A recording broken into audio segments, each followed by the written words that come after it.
started communicating with music to my kids. They don't listen to me talking anymore. I just use their songs and get my point across. You know, seriously, you should try it. It's awesome. They do listen. We're at the mall the other day. They're just begging me for an iPhone for an hour. I want an iPhone.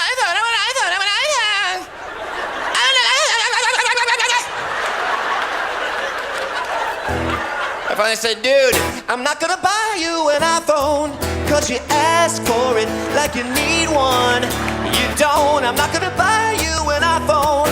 You're insane if you think I'll pay for it, so be on your way. I'm not gonna listen. Go away.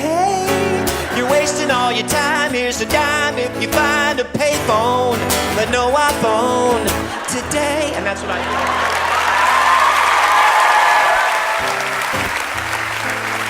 What about John Mayer, man? He's gonna have kids someday in the car. I think he might write this song. You better quit all that complaining. Don't wanna hear another sound. If I hear any more whining, I'm gonna turn the car around. You got a little television, and you had enough to eat. If you don't change your disposition, I'm gonna leave you on the street. So I'm waiting for your attitude to change. I keep on waiting for your attitude to change. You say that I ain't fair. I guess that would matter if I care. So I keep on waiting for your attitude to change.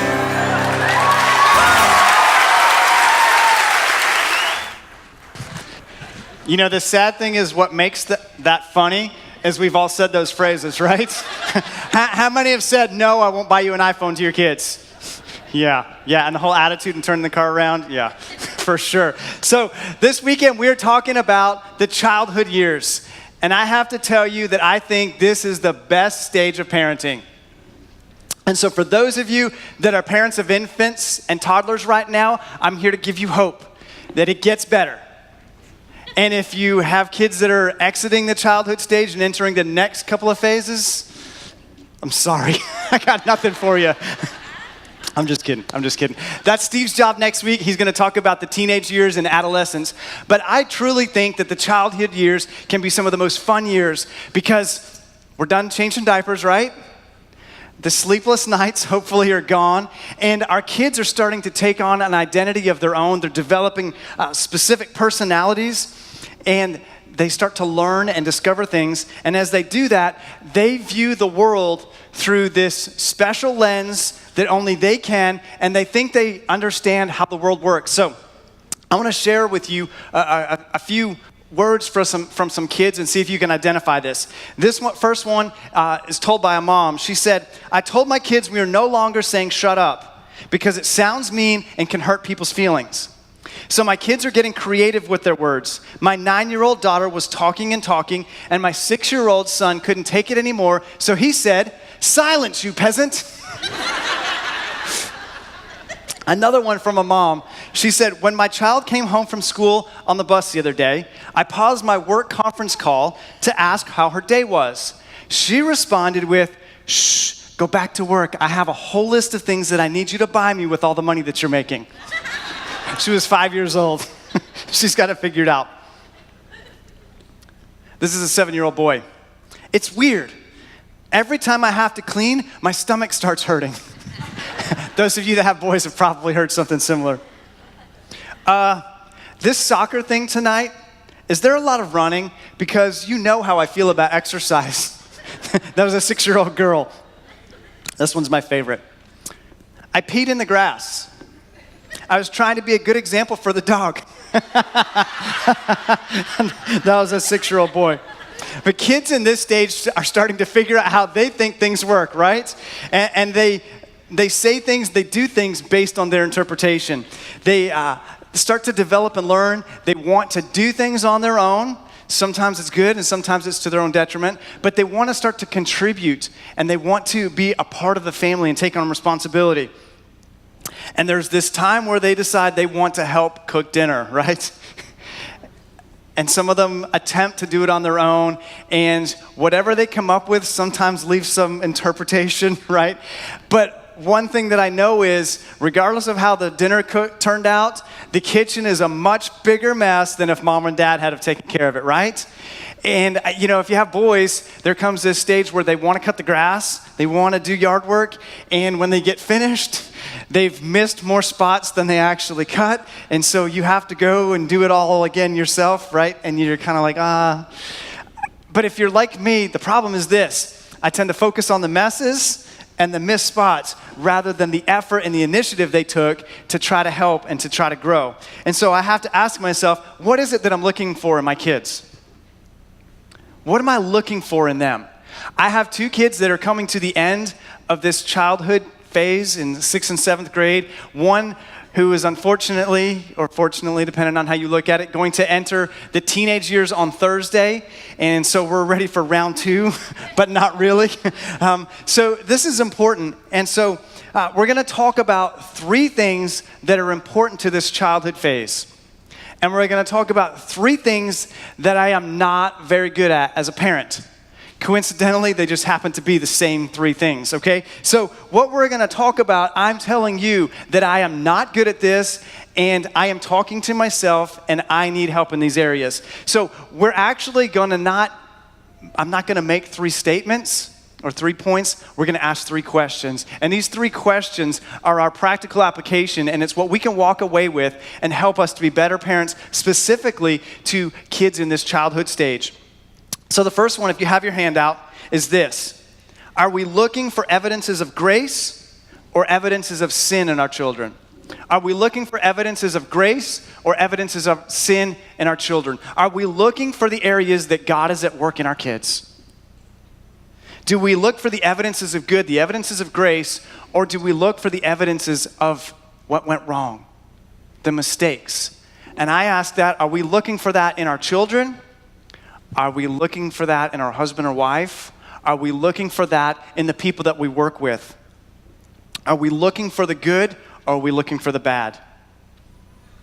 There's an example of the Apostle Paul in 1 Corinthians who was addressing the Corinthian church. Now, most of us, when we think of 1 Corinthians, the first thing that pops into mind is 1 Corinthians 13, which is the love chapter, where Paul explains all the things that love does and doesn't do. And we use it in wedding ceremonies, and it feels great, and it sounds great, right? But chapter 13 is at the very end of the book. And the reason that Paul wrote 1 Corinthians was because there was a lot of stuff going on in the church, and he was writing a letter of correction. But Paul's a pretty smart guy. Now, he didn't back down from confrontation and calling things out, but he was a smart guy. And so he doesn't just jump into the issues. What he does is this. 1 Corinthians 1, verse 4 says, I always thank my God for you and for the gracious gifts he has given you now that you belong to Christ Jesus. See, Paul began his letter with encouragement. He began looking for the grace, looking for the good that was happening in the church, and encouraged them. He knew what was going on that was wrong and that it needed to be addressed. There was division in the church about whose teachings they should follow. There was sexual immorality going on, and some people were saying that it was okay. They were eating meat that had been sacrificed to idols. Their church services were chaotic and disorderly, and people were talking over each other. There was even debate about whether or not Jesus had resurrected from the grave. Some pretty serious issues for a church that need to be addressed. But Paul said, I know that if I go in there and just start railing on people and go through these lists, that it's probably not going to be well received. And so what Paul did is he looked for areas that he could be thankful. And the truth is this, as parents, we need to call out bad behavior in our kids. We need to correct and we need to discipline, but we need to look for the things that we can be thankful for. We need to look for the evidences of good. Paul found an area in which God was working in them first before he addressed the issues. He said in verse 5 that God has enriched them in every way. So why is this important? Why is this story of how Paul corrected the church important for us as parents? Because if we are not faithful to encourage, if we only focus on the negative, we can be sure that we will eventually exasperate our children. Now, I can tell you that my children exasperate me quite frequently. And if you're a parent, you probably feel that, right? But do we ever think about the fact that we can exasperate our children? I'm really good at pointing out the negative. I'm really good at pointing out the mistakes. But I do it looking for the good and the positive first? Usually not. Usually not. But if we're faithful in this, if we learn this, if we learn how to be thankful and look for the good, when times come for necessary correction, and they will for all of us as parents because our kids are human, here's the key. The adjustment will be far more effective because the environment we have created isn't correction-centered, but grace-centered. I want you to think about that for a minute. The adjustment will be far more effective if we create an environment that is not correction-centered, but grace-centered. We need to take an honest look at ourselves and ask, are we more readily aware of the absence of God in our children's lives than we are the presence of God? And even those around us, are we more aware of the absence of God than we are what God is doing positive in their lives? It's easy to look at our spouse and all the things that get on your nerves and irritate you and the things that you've talked about over and over and they keep repeating, right? But are we looking for areas of growth? Are we looking for areas that they're coming ahead and changing for the positive? It's easy to notice the flaws and address them and let the positives go. And I know this, that I tend to do this both at home and at work. When there's a mistake made, I feel like I have to point out the mistake, right? I have to call them on it, I have to correct it, and we have to talk about it. But how often do we talk about the things that went right? How often do we talk about the good things? And here's the unfortunate thing. I think we have this assumption that if something went well, everybody else noticed it. If something is positive, they know it, other people notice it, we don't need to talk about it. But if they make a mistake and something went wrong, I need to point that out for them. They need to know about it, right? But here's the truth. When I make a mistake, usually before anybody else says anything to me, I know that I've messed up. And I think the same is true of our kids. More often than not, they know when they've messed up. They know when they've disappointed us. They know when they've broken a rule. But for some reason, we feel like we have to point out the negative stuff and let the positive go. And it takes a lot more effort on our part to point out and emphasize the good than it does the negative. Only those who are humble can consistently identify the evidences of grace in those around us, even though that person may need some adjustment or correction. The proud and the self-righteous are incapable of seeing those evidences of grace. And so if it's time to discipline your children or issue correction and you have a hard time finding something positive or something good, then I would say maybe you need to look at yourself. Maybe you need to check your heart and where you're coming from and why you're doing what you're doing. If you've never thought of looking for God at work in people's lives and you don't know how to start, then I would say look for fruit. Just simply look for fruit. What does that mean? It's this. Galatians 5 lists the fruit of the Spirit as love, joy, peace, patience, kindness, goodness, gentleness, faithfulness, and self-control. Are we saying that we don't see those evidences in our children or people around us? I would venture to say that they are, but do we observe them? I know that our oldest son, Tommy, had a baby a month ago today, and from the time that she was born, I've seen this loving, gentle side in him that I haven't really recognized many times before. And I believe it's because he knows that that is what's needed for her, and I see him operate in that, and I see this growth, and I see this fruit that is evident in his life. Our middle son, Michael, just loves elderly people. He does. He thinks they're cute and adorable, and he loves to see an older couple walking hand in hand. And I know that he's extremely sensitive to those with physical needs. And so when he sees an elderly person that is struggling, maybe they have a cane or a walker, and they're having trouble getting around, he is constantly, hey mom, hey dad, can I go over there and open that door for that person? Can I go and help them do whatever it is they're struggling with? And I see him when he sees a homeless person on the side of the street or someone that looks like they're struggling, his eyes tear up and you can see that his heart is touched because he cares. Our youngest son, Ryan, a few years ago in school, had an opportunity where he excelled and did some good things. And so he was able to earn a prize from the prize closet or whatever it was they gave away. Or he could choose to have lunch with a friend.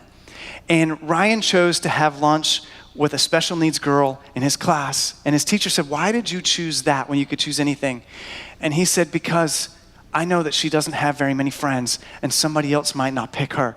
And so I wanted to create a special opportunity for her because of the compassion and care that he had.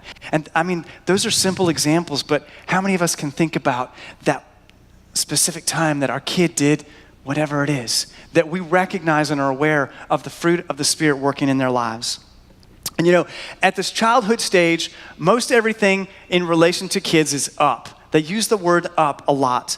And, you know, they're doing their homework and they ask us for the question, and instead of us giving the answer, what do? We say, go look it up, right?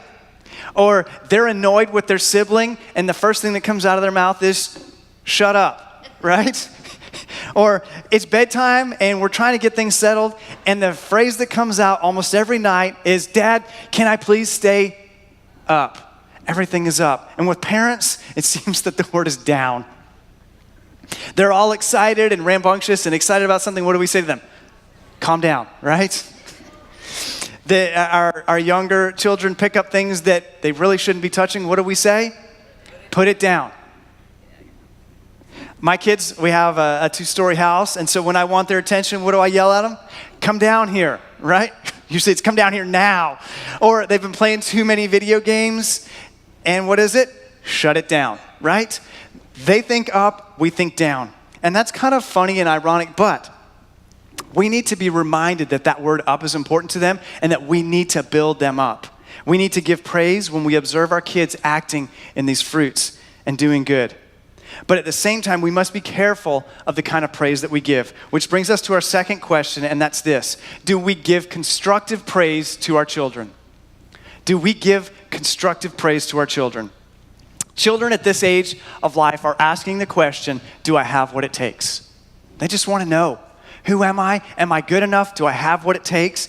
They want to know that their abilities compare to other kids of a similar age.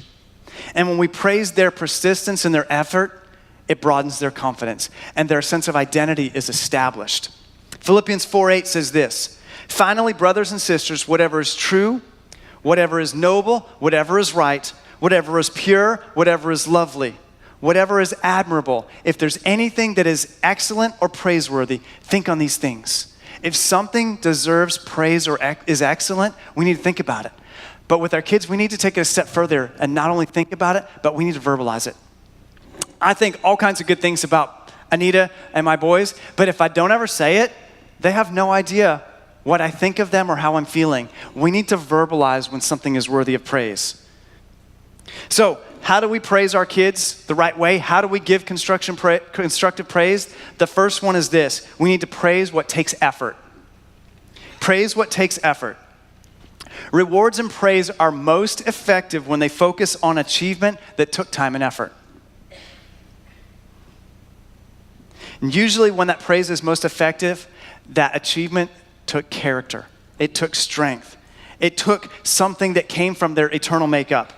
If we praise what takes no effort, it can be unhealthy. If I praise my kids for being handsome young men or for their physical size or stature that they have no control over, it's confusing. It puts them in an awkward place. And what they hear is this. What gets me loved is something that I have no control over. What gets me loved is something that I can't do anything about. And they also hear this. My inside is not as important as my outside. And so we need to be careful that we praise things that take character, that take effort and achievement. The opposite of that would be if I were to tell my boys, hey, you worked really hard today at school and I noticed. Number one, that's a big deal because they hate school and it is a big deal, right? But secondly, I'm praising them because they did something that took effort and it engaged the character skill set of diligence, something they can control and something they can do about. Over time, looks fade, but character doesn't. And if we encourage growth in our character, in our children, it will blossom and it will grow and become more evident as they grow up and become young adults.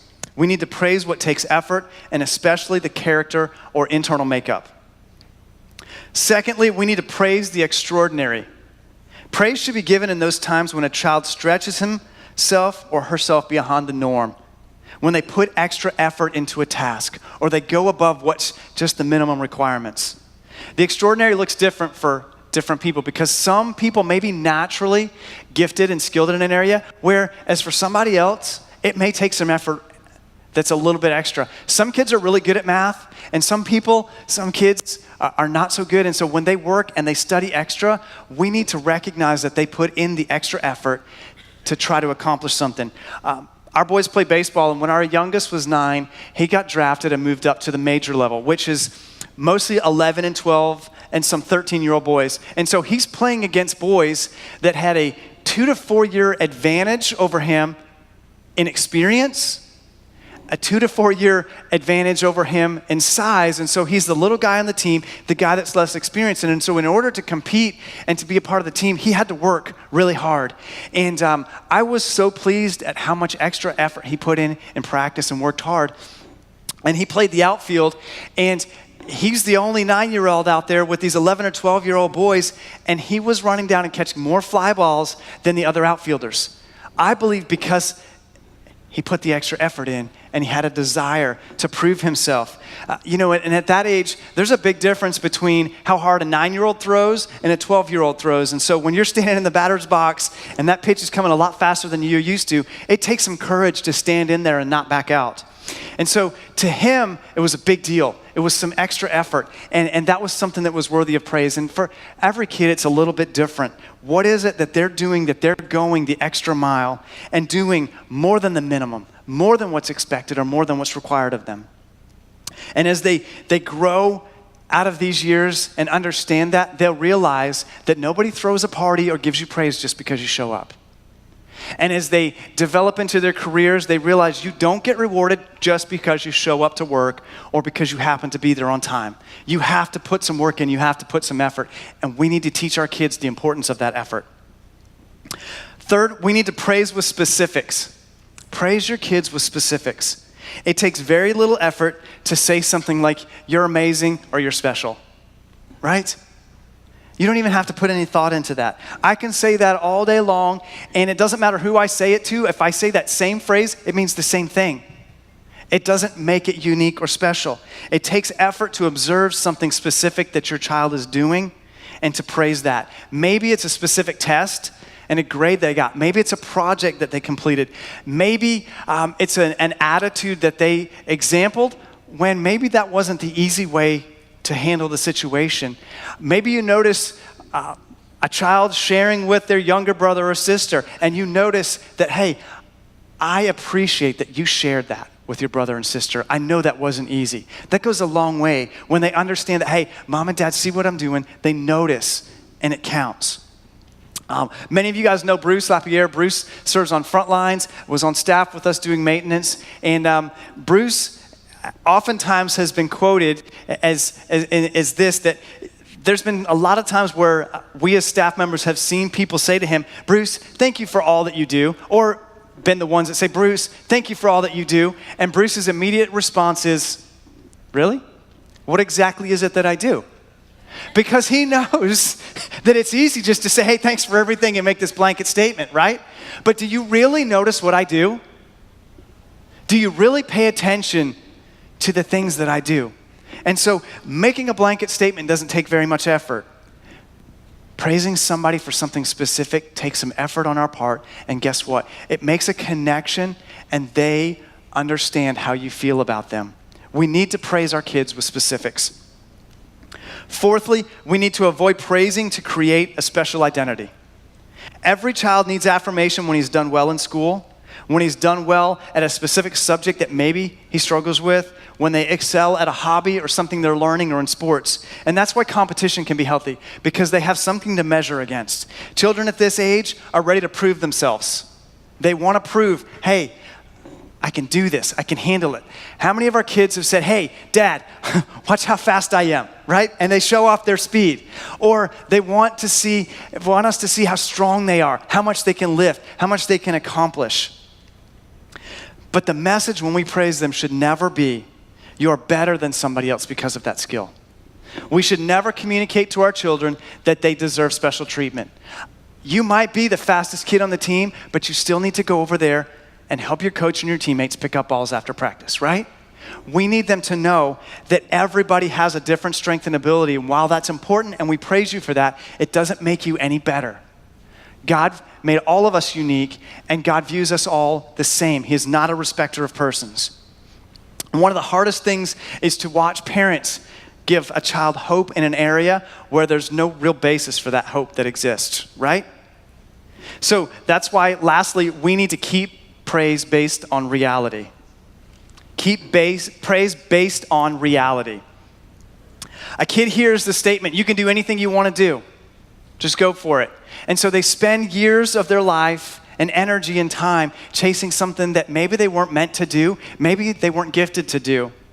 And so I'm sure most of you have seen American Idol, America's Got Talent, and some of those shows, and you watch the early episodes every single season, right? And you see the people that have not much singing ability, right? Because here's what happened. During their childhood years, their parents overpraised them for their singing ability and never gently said, you have limited singing ability, okay? Right? And so for the first time, these judges on a stage in front of thousands of people, sometimes millions of people watching, are the first people to be honest with them and give them a dose of reality. And say, you don't have what it takes. How much easier is it for our kids to experience that in the safety of home with people that love and care for them, rather than for that to be called out in them on a public stage where they're humiliated? Our praise needs to be based in reality. When I was a kid, I wanted to be a hockey player. I mean, I'm from Canada, so that's what you do, right? But here's the thing. Even though I had a little bit of skill, I did not, nor do I at this time, have an athletic build, okay? I was not the athletic kid. I didn't have the frame and the stature to handle being run over by a 6'9" defenseman coming at me on skates. And I think my parents knew that because they never encouraged me to pursue that dream. And so it's much better for parents to encourage both dreams and hard work. We want our kids to dream. We want them to believe in themselves and believe they can accomplish things. But at the same time, if we give them a false reality of something that they are not skilled in, we set them up for failure. And what we want to do is we want to balance encouraging dreams and encouraging hard work, because God has given each one a specific strength and calling that is unique to them. The difficult balance in that is a mark of great parenting. How do I encourage dreams, and how do I encourage hard work? The last question, number 3, that we need to ask ourselves as parents is this: are we encouraging God's will or our will for our children? Are we encouraging God's will or our will for our children? Proverbs 22:6 says this: train up a child in the way they should go, and even when they're old, they will not turn from it. Now, this proverb has been widely quoted, but almost as often widely misunderstood. The words train up in this verse are from the Hebrew word chanak, which is C-H-A-N-A-K. And it literally means, and it's translated, and the English word is used in most other places as dedicated. To train up is to dedicate. And so if we read Proverbs 22:6 in that context, it would read, dedicate a child in the way they should go. Dedicate a child in the way they should go. A child, when this proverb was issued, the intention was that they would be dedicated to the Lord and to the calling that God had for their life. They were to be trained then for that specific purpose. And so we ask, what is their purpose? What is it? What is the way they should go? The way they should go is the path that God has designed for them. And parents often make the mistake of trying to lead them in the path that we think they should go, the path that we think is best for them. And we don't always consider that child and their unique gifting and what God has intended for them. There's a lot of dads I know that want their kids to follow in their footsteps, right? I want them to grow up and take over the family business. And while that might not be wrong, we need to ask ourselves, is this what's right for my child? Do they have the specific gifting, skill set, personality to do this job? Or are they going to have to work and struggle so hard to keep up with my expectations with them that they're going to be miserable because they're not doing what they were intended to do? Now, there are cases where I absolutely believe that children grow up and they follow in their parents' footsteps. They take over the family business because that's what was intended for them. But that's not always the case. And so do we ask, what is my child's natural gifting and ability? Because those giftings, those talents, those passions that they have were placed there by God for a reason, because God doesn't make mistakes. He makes all of us, he makes all of our kids unique for the purpose that he has for us. In 1 Samuel, we read of the story of Samuel, who was a prophet that in his adult years anointed David king of Israel. But before that, his mother Hannah was barren and she couldn't have children, and she prayed and she cried out to God repeatedly to have a child. And so God heard her prayer and he gives her Samuel. And Hannah knows that Samuel has a specific purpose, a specific calling to be used by God. And so she nurtures him in the first few years of his life, and she knows that she must take him to the priest Eli to be trained. And what she does is she takes Samuel to the temple and she leaves him there to be raised by Eli, because she knows this is the training that my son needs to fulfill the calling that God has on his life. And what she did is this: she took her hands off of her son and she trusted God. Hannah took her hands off of Samuel and trusted God with his life. She was obedient to what God had called for her son. And in turn, Samuel listened to the voice of God and was obedient to what God had called him to do. If your son or daughter is passionate about something and it's the same thing that you're passionate about, that doesn't make it wrong. Those two things can work, but we have to ask ourselves some deeper questions. Is this what God intends for them? And so the key is that both parents and children should diligently seek to discern God's leading. And it doesn't matter, it's not too early to start when they're young. We can tune in and we can pay attention to what their giftings are. We can ask and seek God's discernment for them, and we can teach them to do the same. And if maybe you're a parent and you feel like my kids are past that stage, it's not too late. It's not too late to pray and ask God that, and that God would show that to them and encourage them in that. We must dedicate our children to God and his will. We must recognize the special talents and giftings and circumstances that God provides for them. And so we have to ask ourselves, have I thought about what my child's special abilities and giftings are? And what am I doing to encourage growth in those areas?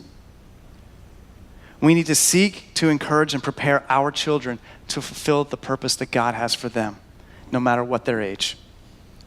And then God's promise is that child's life will be filled with purpose because they're following the path and the calling that God has intended for them. You know, we have people around us that we see them passionate and fulfilled, and it's because they're doing what they're meant to do. And we have people in our life that they're just miserable. And it's probably because they're not doing what they were meant to do. They're not fulfilled because they're not fulfilling their calling. We have 3 boys, and they're all different. And the fact that they're all boys and they're all raised in the same household doesn't make them the same. They have different gifts, they have different interests, they have different passions, they have different personalities, they have different ways that they interact with people and behave. And it would be crazy for us to think that they would all grow up and be the same and do the same and have the same career. Because God made each of them unique. And we need to recognize that our kids are all going to be different, and we need to treat them that way. There's a story about Keith Hernandez, who was one of baseball's great players. Now, he didn't have the recognition of a Babe Ruth or a Hank Aaron, but he was a lifetime 300 hitter. And if you know anything about baseball, to hit 300 in a season is pretty good. To average 300 for your whole career is extraordinary. It's very rare. Keith won numerous gold gloves for his defense and fielding. He won a batting championship for having the highest average of all baseball players in a season. He won a most valuable player. He won a World Series. He won everything that you can win in the game of baseball. But with all his accomplishments, he missed out on something crucially important to him. His father's acceptance and recognition that what he had done was enough and that it was valuable. He sat down and had an interview about his relationship with his father, and he said this. One day, Keith asked his father, "Dad, I have a lifetime batting average of 300. What more do you want from me?" And his dad replied and said, "Someday, you're going to look back and say, I wish I'd done more." How devastating. This young man had accomplished pretty much all there is to accomplish in the sport of baseball, and yet his dad wasn't pleased. His father was so hard on him because his father wanted him to be the top level baseball player. I don't know if that was Keith's dream as a child, but I know that that was his dad's dream, and his dad pushed him, and he could never live up to what his dad expected out of him. And so the point is this: are we pushing our kids to become what we want them to be? Or are we encouraging them to find out what God wants them to be and then encouraging that? When we start out in the early stages of infants and toddlers, we have to make pretty much all the decisions for our kids because they're not capable of making smart decisions on their own because they don't know the consequences. They don't know the negative effects. And so we make all their decisions. And as they grow up, they start to make more and more choices and decisions on their own. And if we continue to make all of the choices for our children, we hurt them in the long run because they don't know how to function on their own. But when we teach our children how to make a good decision rather than making all the decisions, we set them up for success. When we teach them how to decipher between right and wrong, when we teach them to decipher between a wise response and a poor response, we help them as they grow through this childhood phase and as they grow into the teenage years and become young adults, that they are more often than not going to make a good decision because we've taught that and we've instilled that in them. And here's the thing for us as parents: we don't have to make all the choices for our kids when we trust God with them. When we teach them to follow God's plan for their life, teach them how to make good choices, we don't have to worry. We don't have to stress. And so I think, all these things that we are talking about today come down to this. And we have to ask ourselves, do I trust God with my kids? Do I trust God with my kids? God entrusts us with their care. And the truth is that we're going to let them down and we're going to make mistakes as parents. But if God entrusts us as humans that are weak and get in the way sometimes, do we trust God that knows who they are more than anybody? Do we trust God? And so, are we looking for evidences of grace? Are we looking for the positive in our kids and in people around us? Or do we look and focus on the negative? Do we focus on the mistakes? Are we giving our children constructive praise? Are we praising the things that matter? The things that help them to grow and be a better young man or young woman? Are we seeking God's will for them, or are we seeking our own? And so as you answer those questions, I just want to ask you today to ask yourself, do I trust God with my children? Do I trust that His way is good and that He knows what He's doing? Let's pray. God, I thank you that you have entrusted us as parents with the lives of our children to care for them, to nurture them, to teach them and train them.